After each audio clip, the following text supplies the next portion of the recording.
নমস্কার বন্ধুরা, তোমরা সবাই কেমন আছো? কমলা ব্লকে আরও একটা নতুন পর্বে তোমাদের সবাইকে স্বাগত জানাই। আর বন্ধুরা, এতদিন তো তোমাদের দাদাভাই ভিডিও আপলোড করতো, তোমরা অনেকে সাপোর্ট করেছো, এর জন্য তোমাদের অসংখ্য অসংখ্য ধন্যবাদ। বন্ধুরা, তোমরা সবাই কেমন আছো অবশ্যই কমেন্ট করে বলবে। আর আমি যখন তখন রান্না করতাম, প্রত্যেক দিন রান্না করতাম না, তোমাদের দাদাভাই রান্না করতো। আজ থেকে আমি রান্না বান্না করা শুরু করে দিয়েছি। আমি কোনো ভারী ভুরি কাজ করিনি, ভারী ভুরি কাজগুলো তোমাদের সব দাদাভাই করে দেয়, আর আমি শুধু বসে বসে রান্না করি।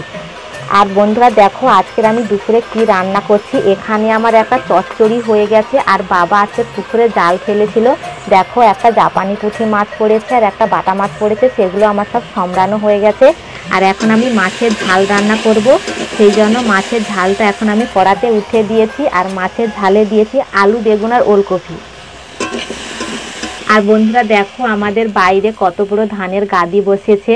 আর এত বড় যে গাদি দেখছো, তোমাদের দাদাভাই সব খড় উপরে ফিকে ফিকে দিত, আর বাবা সব সুন্দর করে গাদি দিয়ে দিয়েছে। আর বন্ধুরা, এত বড় গাদির কারণ হলো, আমি তো এবছর প্রেগনেন্ট ছিলাম, আর বাবা বেশি চাষবাস করতে পারবে না, সেই জন্য লোকেদেরও জমি নিয়েছিল, এই জন্য এত বড় ধানের গাদি বসেছে। তখন বাবা যদি বেশি করে ধান চাষ না করতো, তাহলে প্রেগনেন্ট অবস্থায় সমস্যা হতো, তো এখন কোনো সমস্যা নেই। আর বন্ধুরা, এখন আমি ঝোলটা রান্না করছি, তো আমি আগে লবণ দিয়ে দিয়েছি, এখন আমি হলুদ গুঁড়া দিয়ে দিচ্ছি। আর বন্ধুরা, আমি যতদিন প্রেগনেন্ট ছিলাম লালিকে তো ঘাস কেটে দিতাম, কিন্তু যবে থেকে বাচ্চা হয়ে গেছে লালিকে ঠিক মতন ট্রিটমেন্ট করা হয়নি, তো শুধু খড় আর জল খেয়ে থাকে, সেই জন্য লালি অনেকটা রোগা হয়ে গেছে। আর এখন আমি পরপর সুস্থ হচ্ছি, এবারে আমি লালিকে ঘাস কেটে দেবো। আমি যে এখন বসে বসে রান্না করছি, অনুমা বাড়িতে নেই, তো অনুমা থাকলে হয়তো একটু রান্না করতে দেরি হয়ে যেত। অনুমাকে আমি কাকিমাদের বাড়িতে রেখে দিয়েছি, ওখানে ননদ আছে, ননদ আর কাকিমা লক্ষ্য রাখবে, আর এখানে আমি রান্না করছি। তো এখন আমি ঝোল রান্না করছি, ঝোল রান্না হয়ে গেলে চান করে খাওয়া দাওয়া করব।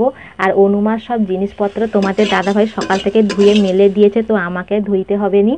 আর বন্ধুরা, আমাদের তো প্রায় ধান কাটা শেষ হয়ে গিয়েছিল, হাফ ধান বাড়িতে এসে একটা গাদি পড়ে গেছে, আর কিছু ধান আছে মাঠে, সেগুলো তোমাদের দাদাভাই আর বাবা অল্প অল্প করে গুছিয়ে নিয়ে আসবে। রান্না বান্না করার পর খাওয়া দাওয়া করে বেরিয়ে পড়লাম একটু উচ্ছা গাছের ধারে। তো দেখো বন্ধুরা, আমাদের উচ্ছা গাছগুলো খুব সুন্দর হয়েছে, আর খুব কম দিনে আর বড় বড় ডঁক ছেড়ে গেছে। তো তোমরা অনেকে কমেন্ট করে বলেছিলে যে তোমার মেয়ে হয়েছে, তোমার খুব ভাগ্য ভালো, সেই জন্য হয়তো উচ্ছা গাছগুলো ঠিক মতন জল পায় না, ঠিক মতন সার পায় না, কম ট্রিটমেন্টে দেখো উচ্ছা গাছগুলো খুব সুন্দর হয়েছে।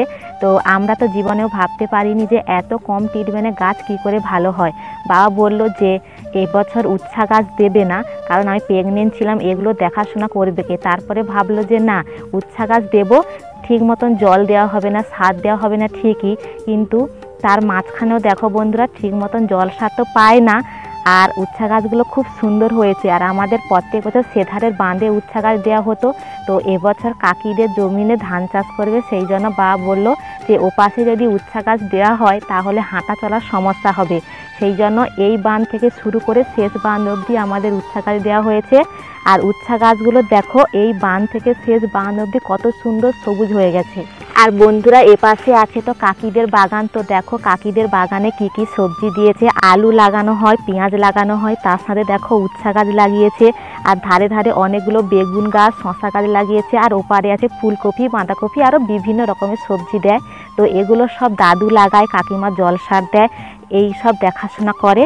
তো বন্ধুরা, আমাদের উচ্ছা বাগানটা কেমন লাগলো অবশ্যই কমেন্ট করে বলবে। আর বন্ধুরা দেখো, বাগানে একটু ঘুরতে এসেছিলাম, তো ভাবলাম অনুমাকে নিয়ে আসবো। অনুমা ঘুমিয়েছিল, আর অনুমার ঘুম ভেঙে গেছে, তো ভাবলাম যে অনুমাকে নিয়ে একটু মাঠ থেকে ঘুরে আসি। তো বন্ধুরা দেখো, বিকেলবেলা নিয়ে চলে আসলাম উচ্ছা গাছের ধারে অনুমাকে।